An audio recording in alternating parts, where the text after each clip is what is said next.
You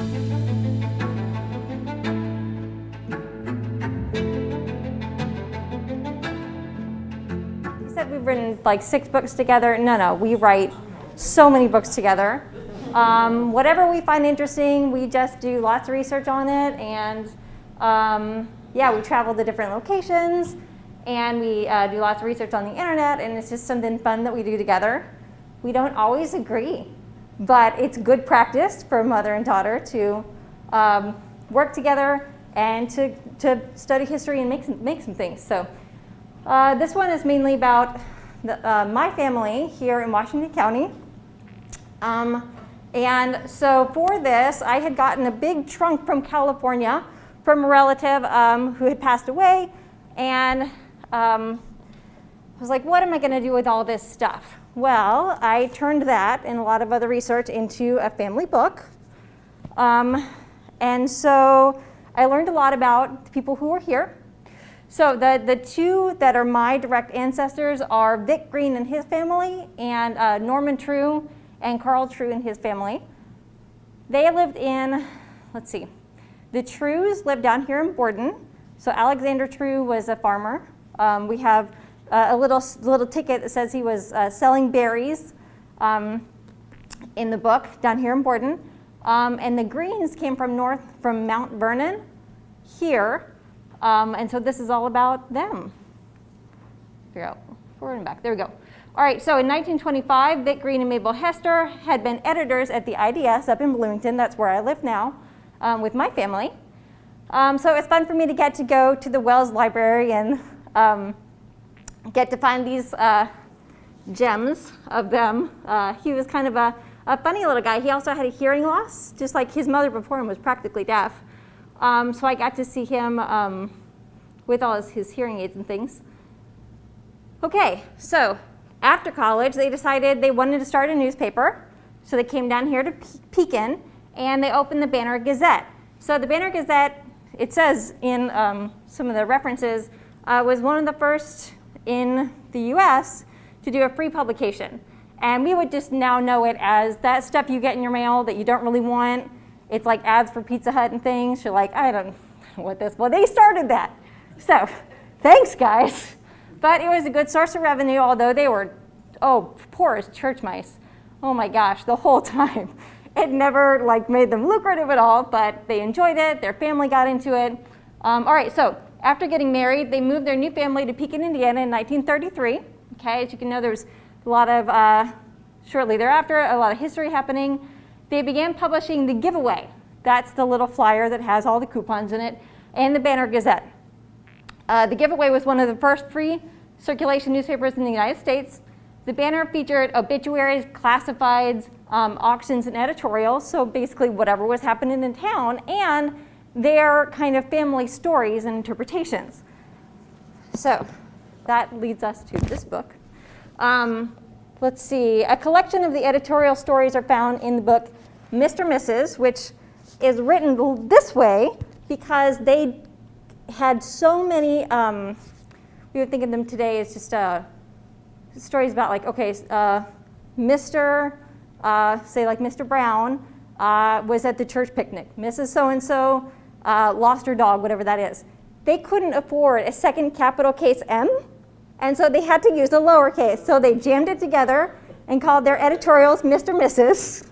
They're like, that's what it's got to be. So, so poor, but that's great though. You know, they were doing their best. All right, so editorial topics in the book included, and when they were producing it, weekly or even daily, such as impressions of the world. Here's what we think: fun and satire and holidays. Now, my great-grandfather was a jokester to the max, and all of his funny stories, and then Mabel's kind of slightly more serious, about the family writings are in this. So it's very fun. So they tend to be funny, while Vic's tend to be funny, and Mabel's are more family-oriented and poignant. So, but they're all, someone described them as bathroom reading, because it's just a short little article, and you just read one in the bathroom, and then next time you read another. So very, very quick, kind of fun reading. Oh, no, here we go. Okay. All right. They also got their family involved. This was their oldest son, Robert. He eventually took over the paper and passed it along to his son, Joe. I don't know if you guys know any of the Greens, but he passed away not too long ago, right? Yeah.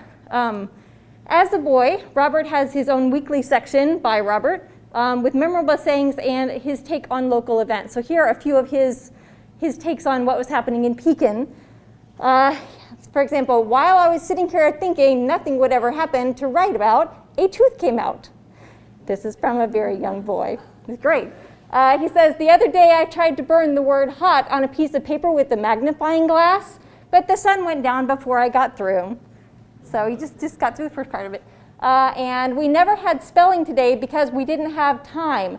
How I wish we would run out every day. So they're super cute. The book is just full of, kind of adorable, heartwarming little stories. So here are all the times that Borden is mentioned in the book. I don't know, you guys probably, let's see, for example, in the beginning they're talking about some of the editors that have come up from Borden. It says Robert moved down to Borden, great, with his family.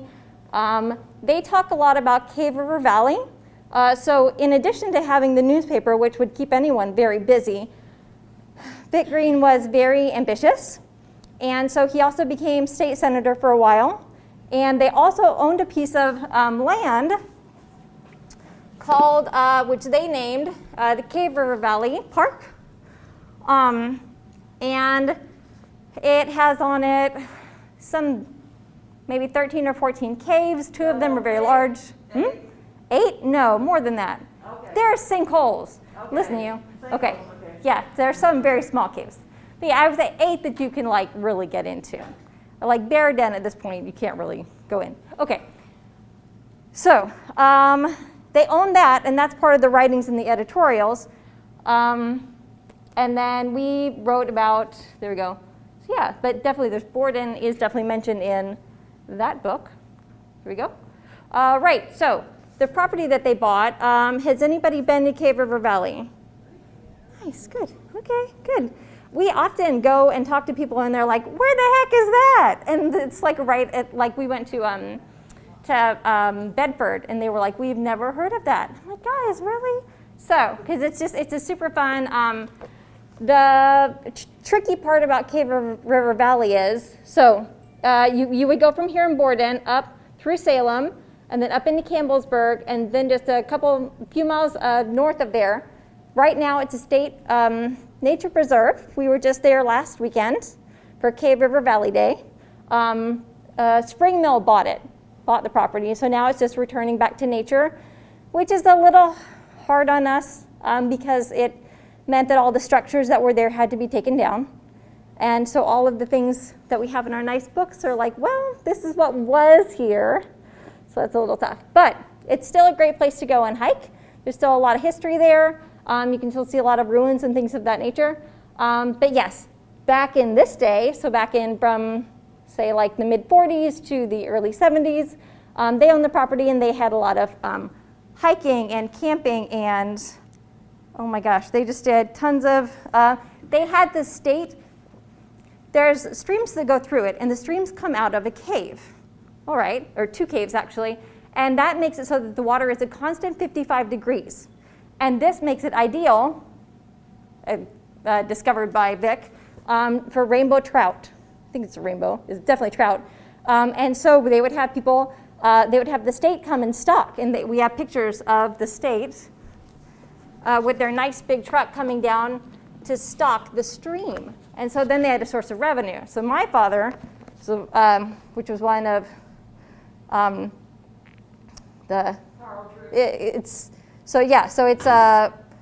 he was still associated with the Greens. Whenever he was there, he and all the kids would collect arrowheads and sell them for like a nickel a piece.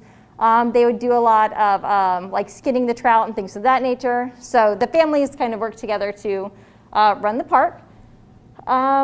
Let's see, my mom even points out when we go that they honeymooned there. So I wouldn't recommend it. Maybe it's not good luck though. There you go. Haha. Yeah, okay, fine.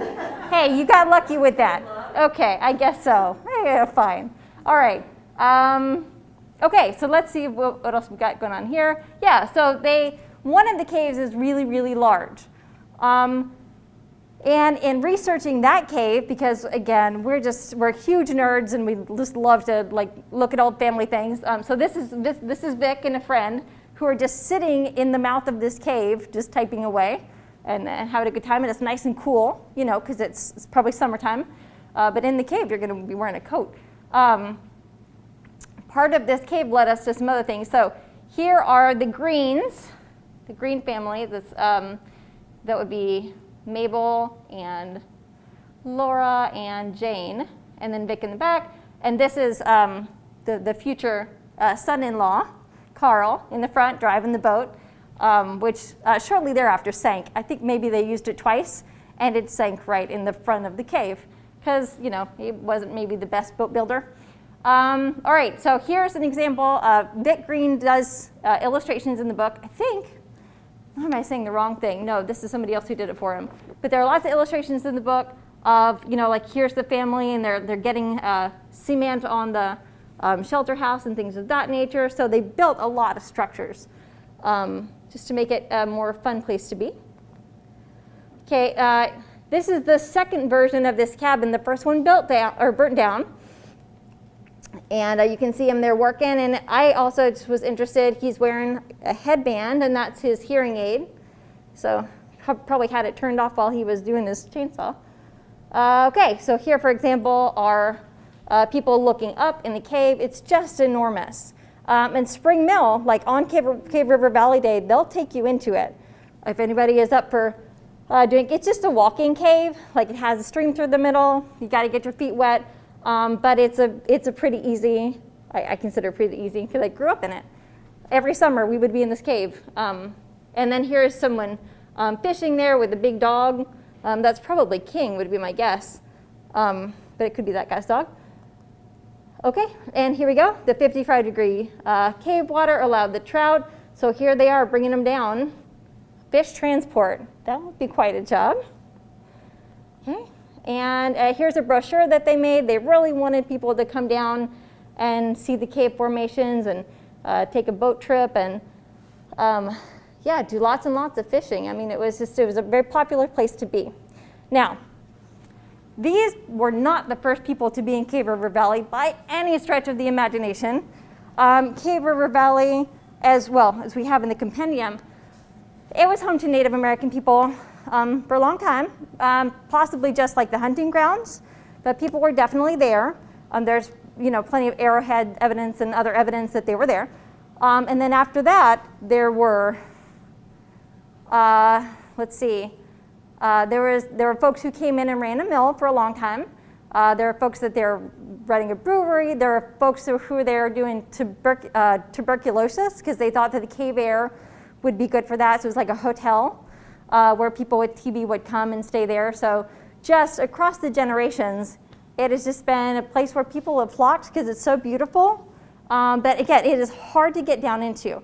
They would say that as the horses came up out of the valley, they would have to be chalked 2 to 3 times. So they would have to stop, put chalks under the wheels, let the horses rest, and then come back up out of it because it is a very steep decline. The invigorating walk back up.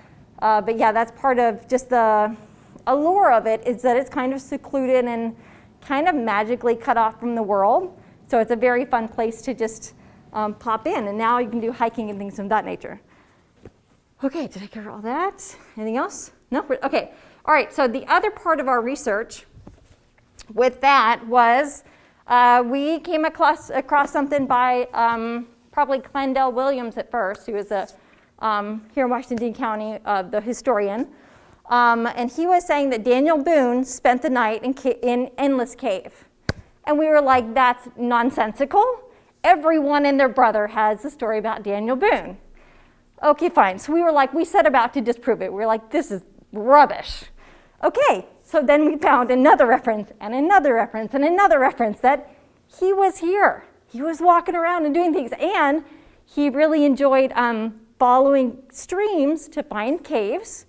So that added up, all right. So, and there's actually, in the cave, I'm sure it's not his. And we say this in the book. But there happens to be a DB in the wall that somewhat matches his handwriting. Okay, fine. But yes, there is other evidence that we found for that. So we wrote a fun book about it. And in the book, we're like, we weren't there, but he did bring his entire family across. He had a warrant out for his arrest in Kentucky. And so he was like, we have to move. And so which is funny because at the same time, they were naming a county after him. So complicated fella, but we loved doing all of that research just because it was, I didn't know much about that time period at all, but like hearing people talk about how much bear meat they had for breakfast, and it was just how Daniel Boone just loved being out on his own and getting more elbow room as he moved west, and all of his adventures was a really fun thing to learn about with my mom. So, oh my gosh, but yes, all of the family research and the park research has been very fun to do, and if anybody has questions about that, or yeah, we've compiled many books about this subject matter. And you have books here today, Vicki, that are for sale. Oh my gosh, because why not? We take them out to, I don't know if you guys have been to, what is it, Fort Bologna days? Like every few years we'll head out. We go there and just to shop because I have 2 daughters and oh boy. But every few years we'll take some out and they let us like set up and sell books, so that's really fun. And Pioneer Days in Salem. We've done that one a couple of times. Yeah. Well, and we also we went down to Boonesboro to research there and just kind of see what that was, and they have our books in their bookshop, and so yeah, it's just been like a fun like hobby adventure. So yes, yes. 2 questions. Yes. That one of the last slides there, you showed the ticket for 40 cents to tour the cave or whatever. Yes. It said it was Yes. lit. Mm-hmm. What time frame was that? When did it start getting lit? And how? That would have been the earliest, the 50s, and they both died in the 70s. But you can still see spots back there where you'll look up and there'll be like a piece of wood going across. So there's still remnants years later. When was the last time they stocked that trout? It was probably mid-70s would be my guess. Like right, because after that they sold it to some, yeah. Before my day. Going there and getting some trout. Yeah, we were just there. I saw no trout and no fish of any kind. But they even they have pictures. So our compendium is a book that was every scrap of information that we could find about Cave River Valley. So we even we're just kind of odd ducks. We wrote down every name that we could find in it and did research on every one. So we've got names in it from people who were in some wars and stuff, like from a long time ago. We've got one from the early 1900s. People scribbled their names in, maybe even in 1800 era. So what was I going with that? As far as the trout. Yeah, and those are Endless Cave, and there's also Yes. cave names carved into a ridge above Endless Cave. And there's lots, and those are all in the book. Yes. All in the book recorded. Yeah, the Boyles and in particular. Yes. I remember that name. And If you're from around here, feel free to come up and check the back of the book, because I, again, am just compulsive about writing everything down, but everyone's name is listed. So the locals and then out of town folks and stuff. But for example, if you're a Clark, or if you're a Coppin, or if you're a Cornwell, do feel free to come up and look and see if you have any of your relatives in the book, because it's a lot of local folks. Let me tell a story. Okay. Oh no, it's not about me, I assume. Go ahead. Because one of the names on the bridge was this lady, and Oh, no. it's a Mary Morgan, okay? And she not only wrote out her name, but she wrote out her address and said 1312 Elm Street, New Albany. She carved it into stone. rock. Yes, yeah. Carved it into the rock, and so I went in and I researched her, and it was funny because she at that time that she had carved it was living with 4 sisters in New Albany. And she's like, please get me out of here, please. That's it. In a 2-bedroom house, and 7 years later, she had married her. She was a secretary, and she that's had probably married me. her her boss. She had married her boss, so she had gotten what she wanted. She you. wanted someone to discover her in New Albany. Yes, find me, please. And she did, and she was happily married, so. All's well that ends well. It's a love story. Okay. All right. So yes, that's about that. Any other questions? Yes. So those names that you're talking about, Yes. and where did you find them? You mentioned they were carved, but you found them elsewhere? So some are just ones throughout the books. So this includes like every story, like the Robinsons were one of the families that stayed there. So it'd have whoever gets mentioned in it. The Greens often wrote about it in their editorial. So any name that was mentioned there. The ones that were that are carved, or some of them are even people would take a candle and put little spots of smoke and have it there above. They have some kind of low areas there in the cave. Some of them are from a ridge, so you go into the valley, there's a stream, you go up a hill, and there is a large limestone outcropping. It's just a very long, it goes out to Lover's Leap, and all there are carved names. And so, yeah, we did research on every one to see what we could find, and some, we found a lot of stuff, some we didn't find anything, but yeah, there are also different, like little, funky carvings that people have put in over the years, so. Yeah, you can also check, we can also check the maps of people that own property nearby and that kind of thing. I know you mentioned the Boyles name. Oh, yeah. Because that's Yeah. their family. Okay, well then, oh, they're Pretty definitely, carvings. yes. Yeah. I feel like the Boyles were like, carved their names several times on the ridge. Yeah, That would not surprise me. They were very prolific. Yep. Okay, anybody else? Do you all say it, Boyles? Boyles. Yes. I may have been some of the last that went. I was there in 1974. Okay. I was a freshman in high school, and I can almost tell you the date because they took me for my birthday. So it would have been June 27, 1974. Okay. And we walked in and got to meet Mr. and Mrs. Green. Yes. And my dad was she loved flowers. Okay. And my dad was a big flower person. Yes. So his dahlias were blooming, and I Okay. took her a coffee can full of dahlias, and she just was like beyond happy. Oh, and they wonderful. kept saying, "Why don't you we'll give you a free ride in the cave?" And I was like, "No, thank you." No, thank you. Yes. I had read about, that was one of the big things when we were growing up, is we would read about the stories and stuff. Yes. And I had read about the boat sinking. Sinking, yeah, that's in the book, And yes. and I'm afraid of water, I can't swim. Yes. And she's like, "Oh, we'll give you for your birthday." And I'm like, "No, thank you." You don't want it to also be your death day. No, it No. would have been fine. Yes. But Nice. I remember seeing the trout, and I also thought the trout stunk, but. I'm I was sure. just a little kid, and, well, I wasn't a little kid, but, I think it's the food they fed the trout. Okay. Actually, smelled better. I was just like, they kept saying, "Oh, we're gonna have a picnic," and I said, "Can we have it as far away from the stream as possible?" Yes, yes. So we went up over the hill and had a picnic, but yeah, I remember it really well. Yeah, I think in the book, I think Vic talks about how he didn't even like fishing, but he wanted it kind of as a tourist thing. But then not until he was really older did he finally start to actually feed the fish and go fishing. And he was like, "This is great!" Yes, everybody's doing it. But he was definitely he also helped introduce legislation to make I think I'm going to get this right, the Muscatatuck to be one of the first state parks. So yeah, he was just really into wildlife. Preservation, yes. Okay. All right, well, thanks, guys. Oh, got one? Thank you. I just want to say this,